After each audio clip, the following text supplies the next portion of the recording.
France Info. Le micro européen sur France Info, aujourd'hui l'Espagne, en compagnie de Juan José Durado, journaliste correspondant espagnol à Paris. Juan José, hola, ¿qué tal? Hola José Manuel, muchas gracias. Juan José, la presse People, ça revient tout le temps. Laetitia, la reine d'Espagne, bah alors là, la France l'adore. Hein. Chaque fois qu'elle change de robe, il y a un article sur elle. Mais pour une république, vous adorez les monarchies.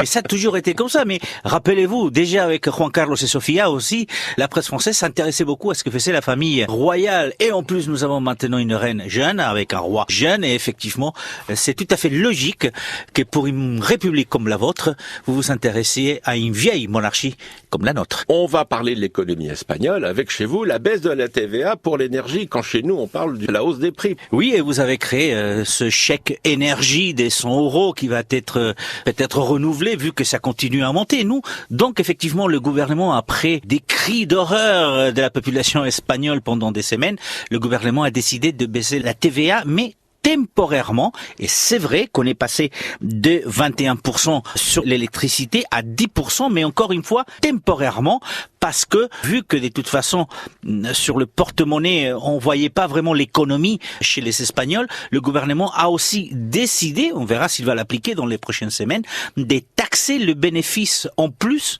des entreprises d'électricité, puisque on a calculé qu'effectivement, ils vont faire quelques milliards de plus dû à cette montée, et donc il va y avoir une taxe supplémentaire spécifique justement aux entreprises. Donc tout ça pour essayer de faire descendre le prix de l'électricité. On sait que ça va continuer à monter jusqu'au mois de mars parce que c'est lié au prix du gaz. Depuis un an jusqu'aujourd'hui, les Espagnols payent l'électricité 54% plus cher. L'Espagnol, qui fait beaucoup parler d'elle, c'est la présidente de la Communauté de Madrid, c'est Isabel Díaz Ayuso, qui est du Parti populaire, donc conservatrice. Elle y va, hein. Elle y va, et d'ailleurs elle vient de rentrer des États-Unis où elle est allée faire la promo de la Communauté de Madrid, parce que vous savez qu'effectivement... attention, aux États-Unis, elle a dit que s'il y a une civilisation en Amérique, c'est grâce aux Espagnols. Hein. Oui, elle a dit effectivement que le pape a demandé pardon au Mexique il y a quelques jours pour la façon dont l'Amérique a été conquise et les barbaries qui ont été commises. Ça, c'est une réalité.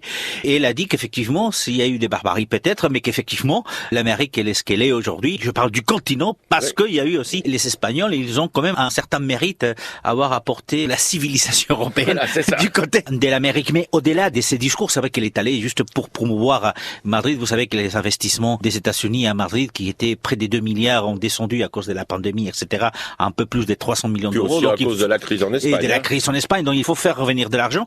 Mais c'est vrai, vous avez tout à fait raison. C'est la nouvelle égérie de la politique espagnole parmi les conservateurs. D'ailleurs, elle affronte directement le leader du Partido Popular, le parti de droite, qui est dans l'opposition, parce qu'il y a quelques jours, ce parti organisait ce qu'on appelle une convention nationale du côté de Madrid, et c'est là où il a profité pour partir aux États-Unis, pour vous dire à quel point elle essaye pas uniquement de conquérir Madrid, ce qu'elle a fait parce qu'elle a pratiquement la majorité absolue lors des dernières élections, mais elle essaye aussi de conquérir, et on voit parfaitement où elle va, le Parti populaire pour devenir peut-être la nouvelle leader de la droite espagnole. Disons-le, vous savez qu'Isabel Díaz Ayuso est une ancienne journaliste. Oui, la reine aussi. On va terminer avec le gouvernement espagnol et la Catalogne. Hein. Ça s'arrange pas du tout. Hein. Alors ça s'arrange pas du tout. Il y a quelques jours, encore une fois, il y a eu ce qu'on appelle la table de dialogue. Le gouvernement espagnol et le gouvernement catalan se sont assis ensemble pour continuer à discuter. Je n'aimerais pas dire de l'avenir de la Catalogne, mais oui, de l'avenir de la Catalogne, c'est la réalité. Et c'est vrai que comme les deux présidents, le président catalan et le président espagnol, Pedro Sánchez, et le président de la Catalogne, c'est Pere Aragonès. À la sortie de la réunion, ils ont constaté qu'il y a beaucoup de différences entre eux, mais qu'ils étaient d'accord sur deux choses, c'est qu'il fallait continuer de se parler, pas se donner une date butoir. Donc le dialogue est difficile, mais il n'est pas interrompu. Donc il va falloir aussi commencer à faire de la vraie politique pour amener quand même aux Catalans l'envie de continuer à s'intéresser à la politique, sachant qu'on peut vivre comme il faut du côté de la Catalogne. Muchas gracias, Juan José Durado. Gracias a vosotros. Hasta pronto. Adiós.